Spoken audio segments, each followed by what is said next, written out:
2026 வரப்போகுது, இன்னும் சோப்பை வச்சு ஃபேஸ் வாஷ் பண்ணிட்டு இருக்கீங்களா? இப்போ உங்களுக்கு கரெக்டான டைம் வந்துருச்சு. Dull face, oily skin, acne இதெல்லாம் போயிடும். ஃபில்டர்ஸை போட்டு இல்லை, ஒரு ப்ராப்பரான ரொட்டீனை உங்கள் லைஃப்பில் போட்டு ஈஸியஸ்ட் 4 ஸ்டெப்ஸ் சொல்கிறேன், நோட் பண்ணிக்கோங்க. Step 1, cleanser. Morning and night ஒரு ஜென்டிலான ஃபேஸ் வாஷ் யூஸ் பண்ணுங்க. திருப்பி சொல்லிட்டேன், சோப் இல்லை. ஆயிலி ஸ்கின்னா ஆயில் கண்ட்ரோல், ட்ரை ஸ்கின்னா ஹைட்ரேஷன். உங்கள் ஸ்கின் டைப்புக்கு ஏற்ற மாதிரி பார்த்து யூஸ் பண்ணுங்க. Step 2, moisturiser. ஈவன் ஆயிலி ஸ்கின்னுக்கு கூட மாய்ஸ்சரைசர் தேவை.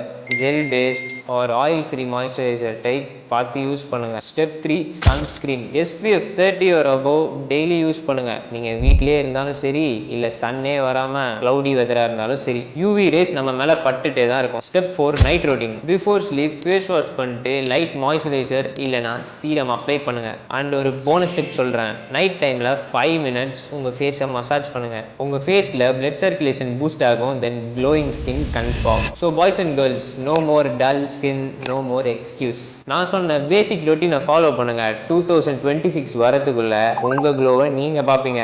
லைக் அண்ட் ஷேர் பண்ணிக்கோங்க. நெக்ஸ்ட் வீடியோவில் என்ன தப்பெல்லாம் பண்ணக்கூடாதுன்னு சொல்கிறேன், அதுக்கு மறக்காமல் ஃபாலோ பண்ணிக்கோங்க.